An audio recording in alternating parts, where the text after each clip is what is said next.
Bonjour tout le monde, j'espère que vous allez bien. Bon matin et happy trade pour tout le monde aujourd'hui.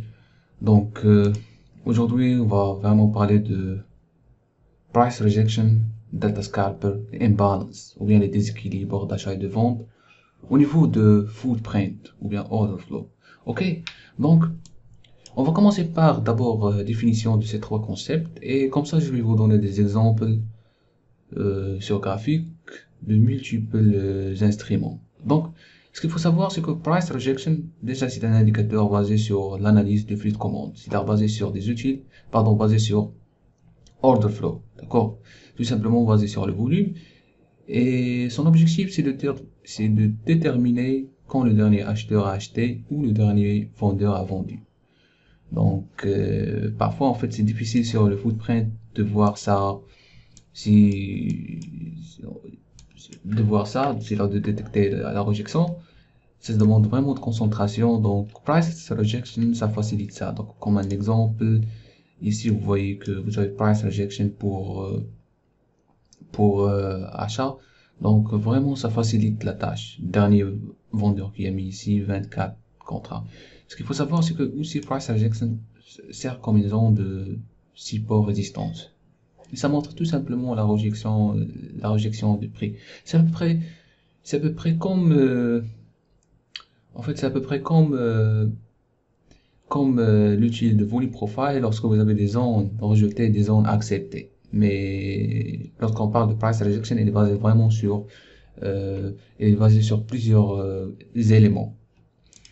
Donc, le rejet de prix utilise l'analyse du flux d'ordre pour identifier les entrées de trading à faible risque au point d'inversement potentiel des hauts et des bas du marché. Bien sûr, le rejet des prix fonctionne sur la plateforme de notre site web Trading Services LMJ.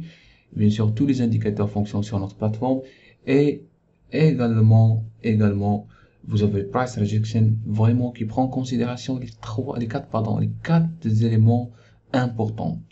Parmi ces éléments, il est calculé sous forme de volume négocié sur l'offre et la demande, basé aussi sur l'action récente du prix, ce qu'on appelle price rejection, price action, et vous avez aussi basé sur les déséquilibres du marché, d'accord, déséquilibres au niveau du price, basé aussi sur la détermination sur le marché en mode range, tendance haussière ou bien tendance baissière. Ce qu'il faut savoir, c'est qu'on va pas prendre price rejection sur une zone de range, parce que ça va pas fonctionner. D'accord. Donc ça, c'est par rapport au price rejection. Après, je vais vous donner des exemples, d'accord, bien précis. Euh, donc, donc, je vais présenter des exemples. Donc, ça, c'est l'SP500 en range 8.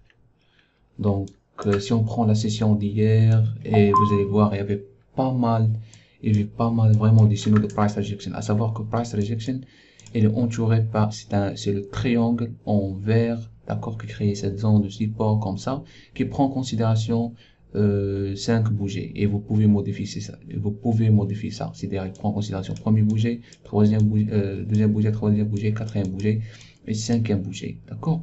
La même chose ici. Price rejection pour vente, il prend en considération premier bouger, deuxième bouger, troisième bouger, quatrième bouger et cinquième bouger. Donc, pour cela, il trace cette zone de résistance. Donc, comme vous voyez ici en range 8, vous avez déjà deux transactions à faible risque et de grand potentiel de profit. Donc, comme vous voyez ici, le dernier vendeur, 14 contrats. Donc, le prix tout simplement a rejeté ce niveau et on a vu que il y a un support vraiment un support qui est solide et tout simplement le marché continue à monter de manière agressive. Ici, la même chose. Donc, si vous prenez une décision de vente selon price rejection ici, tout simplement votre stop loss ce sera en haut de cette bougie et vous voyez le marché descend de manière agressive. Donc, par rapport en fait le stop loss, c'est à vous de vraiment de mettre le stop loss selon vraiment votre capital euh, de trading. Si on cherche notre exemple, donc c'est toujours sur range 8, vous allez voir, en fait il y avait pas mal de signaux de price rejection. Donc par exemple là vous avez price rejection, Donc, regarde, ici vous avez price rejection qui a pris en considération tout simplement, euh, c'est-à-dire 5 bougées ici, mais effectivement qui n'a pas fonctionné. Donc, lorsque vous prenez une décision d'achat ici, vous mettez le stop loss tout en bas. Et, en fait, c'est clair et net que le marché va toucher ton stop loss. D'accord? Mais ça, c'est une sur deux qui n'ont pas fonctionné. D'accord? Bien sûr, après, si vous êtes vraiment expert dans le footprint, il faut savoir que lorsque vous avez une expérience approfondie au niveau des footprints, tu sais à quel moment on prend, tu sais à quel moment on prend vraiment price rejection. Donc, on cherche d'autres exemples de price rejection, à savoir que, en fait, price rejection ne fonctionne pas vraiment sur range, d'accord? Il faut pas vraiment prendre price rejection sur range. Donc, on cherche, voilà.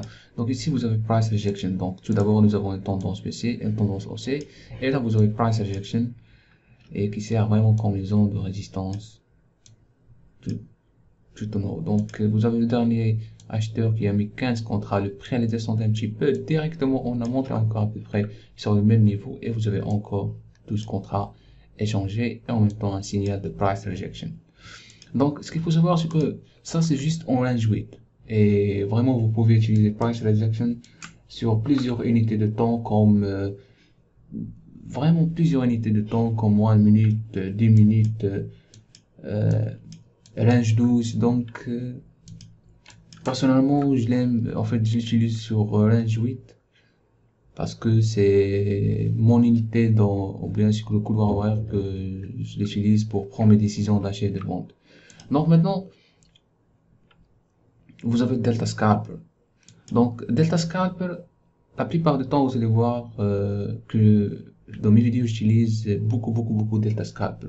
Donc, Delta Scalper, c'est conçu pour capter les changements potentiels de l'offre et de la demande qui sont causés par de grosses commandes exécutées sur le marché qui autrement pourraient passer inaperçues. Donc, tout simplement, ce qu'il faut savoir, Delta Scalper, en fait, c'est un signal qui détecte des contrats énormes de la part des institutionnels ou bien des commerçants qui ont vraiment un capital énorme.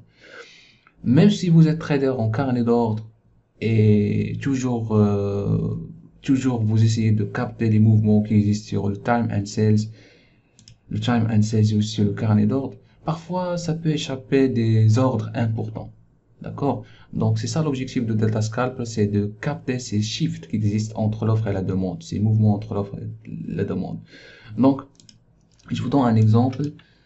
Par exemple, ici, c'est toujours la session européenne, la session américaine, et vous avez ici Delta Scalper. Donc, c'est le triangle qui est en violet, et vous pouvez toujours faire la même chose, c'est-à-dire agrandir la zone de résistance comme la zone de support. Ça dépend de la barre que vous voulez. Dans tous les cas, ça sert comme une zone de résistance parce qu'il montre vraiment l'engagement des institutionnels ou bien l'engagement de la personne qui a commencé le mouvement. D'accord? Donc, voilà. Ici, vous avez tout simplement Delta Scalper.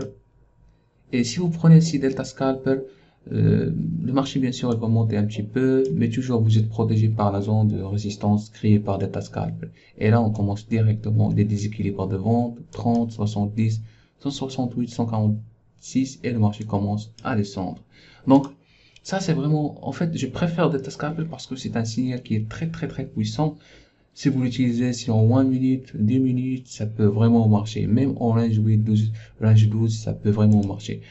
Je préfère l'utiliser sur l'SP500, aussi sur en fait des instruments comme le Dow Jones, ça marche très bien. Gold, qui est le GC en futur, donc ça marche aussi très bien. Donc je vous montre un exemple entre Delta Scalper pour achat. Donc vous avez Delta Scalper pour achat et vous voyez vraiment la taille des contrats échangés. Donc 509, 361, 324 et 150. Donc, ce sont des grosses tailles et ça montre vraiment la puissance de, en fait, l'acteur qui a exécuté ces ordres. Donc, Datascalper, ça dévoile vraiment ces ordres, en fait, ces ordres des institutionnels, ce qu'on appelle vraiment en fait, ce qu'on appelle vraiment des flash ordres, ou bien ce sont des ordres qui se passent en fractions de secondes et l'œil n'arrive pas à capter ça parce que ça se passe vraiment en fractions de secondes. Vous savez, les institutionnels, ils n'ont pas de problème maintenant comment gagner de l'argent, mais vraiment comment ils peuvent, leur problème c'est comment exécuter le maximum de ordres sans, sans montrer à grand public la taille la taille et l'emplacement de position. Donc, c'est pour cela vraiment vous allez voir ces techniques utilisées par les institutionnels, euh, techniques comme iceberg, mais de manière différente. Donc, donc par exemple, on cherche un exemple alors, alors voilà, par exemple ici vous avez encore de Datascalper, donc on est proche de, en fait, on est proche de market close. Donc, c'est la fermeture, vous avez Datascalper. Et regarde, ici, le marché, il a monté, monté, monté. Après, regarde, il a descendu. Et en même temps, il a justifié vraiment. C'est-à-dire, l'engagement, l'institutionnel est toujours intéressé par. C'est-à-dire, il n'a pas encore fini son objectif, il est toujours intéressé pour monter encore le prix. D'accord? Donc, ici, le marché l'a réagi tout simplement parce que vous avez un sequencing order, mais l'institutionnel qui a exécuté ici, vraiment, qui a créé vraiment Datascalper, il a vraiment montré son présence, il a montré pardon sa présence à ce niveau-là. Donc tout simplement le marché fait petit pullback et après le marché commence à grimper avec les déséquilibres d'achat de plus en plus. Donc comme on a parlé de déséquilibre d'achat, je vais vous expliquer un petit peu le déséquilibre d'achat, comment on peut l'utiliser dans notre trading order flow. Et vous pouvez servir de vraiment déséquilibre d'achat, price rejection à la fois, ou bien déséquilibre d'achat ou de vente avec Delta Scalper à la fois. Donc, ce qu'il faut savoir, imbalance ou bien déséquilibre, tout simplement, ce sont des déséquilibres positifs pour les acheteurs et des déséquilibres négatifs pour les vendeurs. Donc, si je prends le footprint, donc ça c'est le footprint SP500 en 10 minutes, et vous allez voir qu'il y a deux sortes. Donc vous avez des équilibres d'achat en bleu et vous avez des équilibres de vente en rouge, d'accord? Donc voilà, ça c'est en rouge, ça c'est en rouge, ça c'est en achat. Donc en fait, à quoi sert les déséquilibres? Tout simplement, les déséquilibres d'achat, c'est un niveau en fait alors il y a un volume, voilà, c'est ça. Donc tout simplement, les déséquilibres d'achat, déjà ça existe à l'intérieur, en fait ça existe à l'intérieur de la barre de footprint, d'accord? Et ça montre vraiment un volume important d'achat significatif, c'est-à-dire plus élevé que le volume de vente. Donc cela pourrait indiquer une pression à la hausse. Donc les traders peuvent voir cela comme un signe que les acheteurs sont agressifs à ce niveau, d'accord? Maintenant, les déséquilibres de vente, c'est la même chose, c'est l'inverse. Déséquilibre où le volume de vente est considérablement supérieur au volume d'achat. D'accord? À un certain niveau de prix peut s'exercer une pression à la baisse. Les traders pourraient interpréter cela comme une indication que les vendeurs sont plus actifs. Donc, en fait, on va expliquer ça en détail. Donc, par exemple, lorsque vous voyez les déséquilibres, de vente à l'intérieur de la barre, alors vous combinez les déséquilibres de vente par rapport aux ordres d'achat exécutés.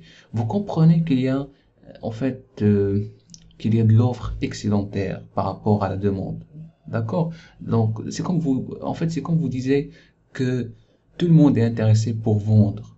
Alors c'est le cas c'est le cas d'économie réelle ou bien de commerce réel lorsque vous avez un produit avec une réduction de 80%.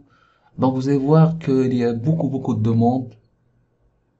Donc ça pousse vraiment, ça crée des déséquilibres d'achat. D'accord? Et c'est la même chose. Par exemple, si vous avez vraiment produit qui contient de l'offre excédentaire et vous avez un manque d'achat, tout simplement, les vendeurs ils vont commencer de descendre le prix de manière agressive. C'est d'ailleurs, je parle bien sûr de la vie réelle. C'est la même chose qui se passe au niveau de chart ici.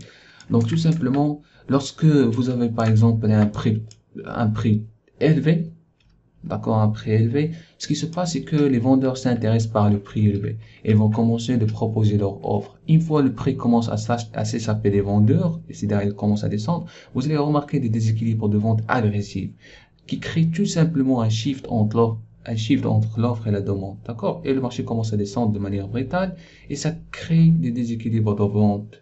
La même chose par rapport à l'achat. Donc, par exemple, là, le prix est baissier et on commence à voir 53, 87 déséquilibre d'achat.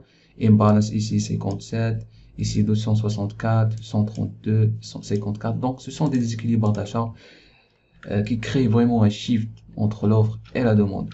Maintenant, ce qu'il faut savoir, les déséquilibres ou les imbalances ne signifient toujours pas qu'il faut acheter ou il faut vendre parce que ça dépend vraiment ça dépend vraiment positionnement des équilibres, d'accord? Mais je vous donne un exemple. Parfois vous allez voir que nous avons des déséquilibres de vente juste ici. Voilà, par exemple, nous avons des déséquilibres de vente ici, mais le marché ne descend pas. En fait, cela signifie pas qu'il y a des vendeurs agressifs qui veulent vendre, c'est-à-dire qui veulent vraiment vendre. Ça peut être vraiment en fait, des acheteurs, d'accord, des acheteurs qui ont acheté tout en bas du marché et une fois le marché a monté, c'est-à-dire il a monté de manière vraiment explosive, donc ils ont commencé de liquider leur position et ça crée aussi des déséquilibres. Ça montre pas vraiment que les vendeurs veulent vraiment vendre pour descendre le prix, mais tout simplement c'est juste liquidation de contrat. Donc c'est l'inverse par rapport aussi les acheteurs. Lorsque vous voyez des équilibres d'achat à la tête d'une sommet, ça vaut pas la peine que vraiment des acheteurs qui veulent acheter. Et on remarque ça plusieurs fois. Donc, en fait, je recommande vraiment d'utiliser en fait des Delta Scalper, Delta Scalper avec des équilibres, d'accord, soit d'achat, soit de vente, ou si Price Rejection avec des équilibres d'achat, soit de vente. Euh, Maintenant, ici, les déséquilibres, comment on se calcule? Tout simplement, euh, se calcule avec un pourcentage de 400%, d'accord? Donc, par exemple, on prend un exemple. Ici, vous avez déséquilibre d'achat de 80. Contre quoi? Contre 7. Contre contrat de vente. Tout simplement, ici, le volume est changé. C'est-à-dire le 80, c'est en fait, il fait un pourcentage de 400% et plus de 7 contrats exécutés ici. Donc, la même chose ici, 315. Il fait un pourcentage de 400% de 78. D'accord, ici la même chose, 150 par rapport 3 et 160 par rapport 24.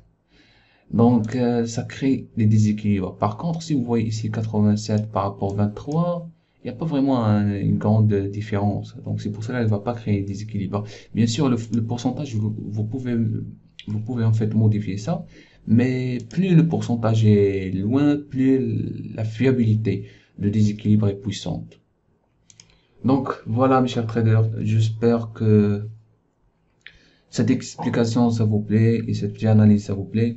Bien sûr, pour en savoir plus sur le logiciel de trading utilisé dans cette présentation et sur la façon dont vous pouvez profiter du flux d'ordre et en même temps de Delta Scalper Price Rejection, visitez tout simplement www.trading-6nfj.com. Si vous avez des questions, vous allez voir mon compte Telegram déjà en bas de description.